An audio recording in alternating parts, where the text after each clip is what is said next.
Welcome to Samba Samba. Enjoy the video.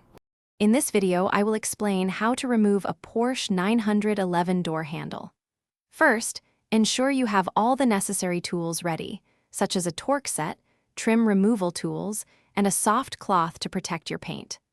Understanding the sequence of steps will make the process much smoother and prevent any damage to your vehicle.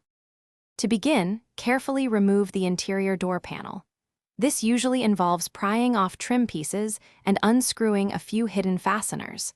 Once the panel is loose, gently disconnect any electrical connectors, like those for window switches or lights. This provides clear access to the door handle mechanism inside the door cavity. Now, you can focus on detaching the handle itself.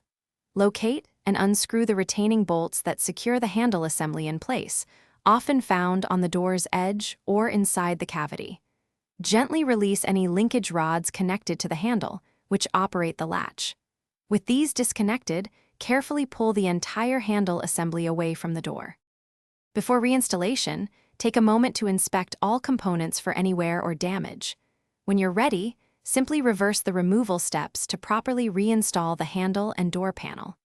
Ensure all bolts are tightened securely and electrical connections are reattached. Finally, thoroughly test the new or reinstalled handle to confirm it operates correctly and smoothly. Thanks for watching. Consider subscribing if we helped you.